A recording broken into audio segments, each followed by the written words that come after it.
Tiberius Julius Caesar by Eva Mazzilli. Early life.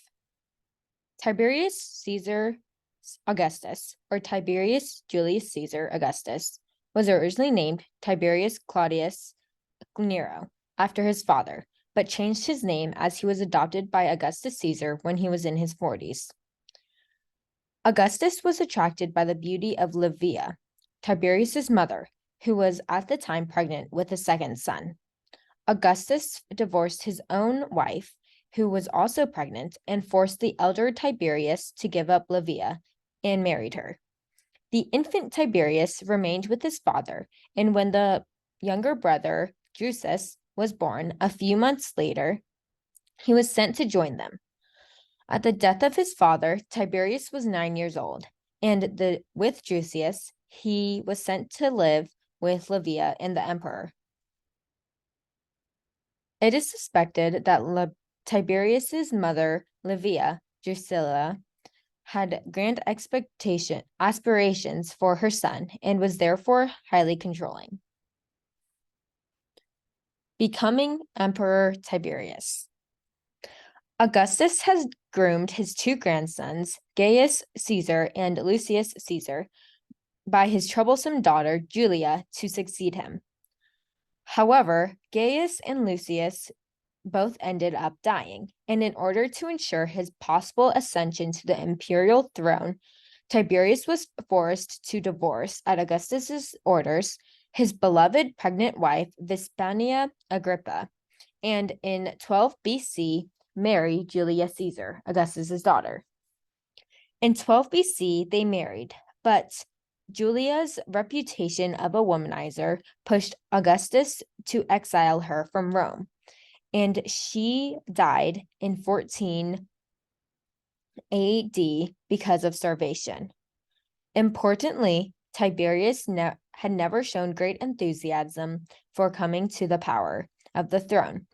Tiberius's mother always thought that it was she who led him to power, and Livia wasn't satisfied to have a leadership in equal roles with him. Many historians claim that Livia somehow influenced the death of Augustus, after which she was removed from public affairs. At the same time, Tiberius refused to have any contact with her until her death in 29 AD, when she already was 86 years old. Before becoming emperor, Tiberius was an impressive army general, leading with distinction in a series of military campaigns, including securing Pannonia in the east and stabilizing the areas surrounding the Rhine in the north. In fact, he already had a long career in the military and did not become emperor until he was 55 years old. Emperor Tiberius. Tiberius ruled from 14 AD to 37 AD. Undoubtedly, his military skills and talents of becoming a general were amazing, but in 6 BC, Tiberius went into self-imposed exile on Rhodes Island without returning to Rome up until 2 AD. This was because of Julia and her influence on society and her womanizing.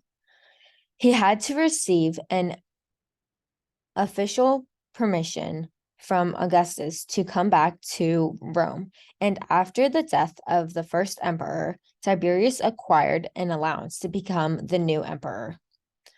Despite the fact that his first years of leadership went well, he allowed the Senate to make many decisions instead of deciding by himself.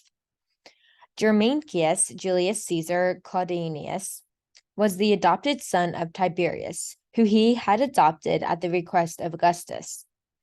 Moreover, Germanicus was chosen by many of the generals and supported Tiberius by making his opponent silent. However, Germanicus died suddenly after an illness in 18 AD. His widow, Agrippina the Elder, came back to Rome, assuming that it was Tiberius who ordered the death of her son. Agrippina also believed her sons Nero Caesar, Drusus Caesar, and Gaius Julius Caesar, or Caligula, should be considered next in line to the throne. However, this was never to be. Only Caligula would survive and eventually become emperor. Drusus was starved to death and Nero was assassinated. Agrippina was exiled and eventually starved to death as well.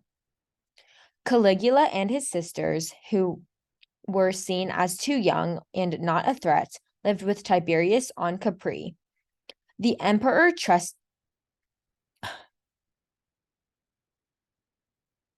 Tiberius had left most of the responsibility to the Praetorian Guard Lucius Aelius Sejanus. The emperor trusted this man to his main advisor, and Sejanus started to believe that he had chances of becoming the next emperor. However, he was incredibly wrong. The son of Tiberius by Vespania, or Julius Caesar Drusus, was married to Livilla, named after Livia, and Sejanus started having an affair with her. Considering Drusus his main rival. Later, Drusus died by poisoning in 23 AD.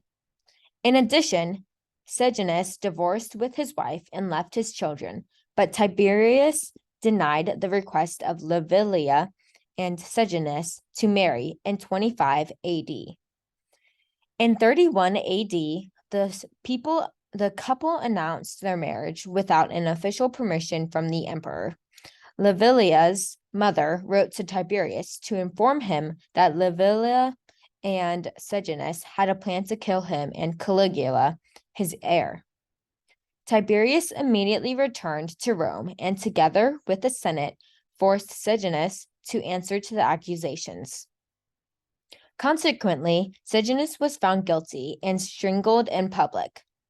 His death was definitely cruel, since his body was torn limb from limb by an angry mob and remains left to the dogs. His sons and followers were also executed, while Livilla was starved to death under the careful watch of her own mother. The last years and legacy of Tiberius. In the last years of his reign, Tiberius grew more and more paranoid and imposed an ever-increasing number of treason trials. This was due to Sejanus's betrayal, and as he was already becoming a recluse before this. He became more reclusive, remaining on Capri, where he died in 37 AD at the age of 77. Tiberius's legacy. As an infant, Tiberius had been a fugitive and then a pawn. As a man, he had been a popular and victorious general, and then an exile. He came to supreme power already growing old. When he died, he left the Roman Empire prosperous and stable, and the institution of the Principate was so strong that for a long time it was able to survive the excesses of his successors. Without him, the later history of Rome might have been less colorful, but probably it would also have been far shorter.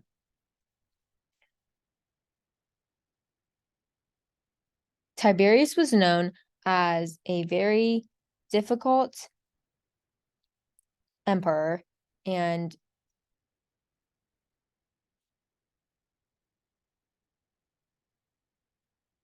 but he was definitely a prosperous one.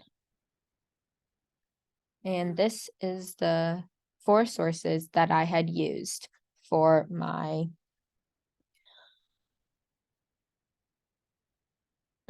the presentation. Thank you.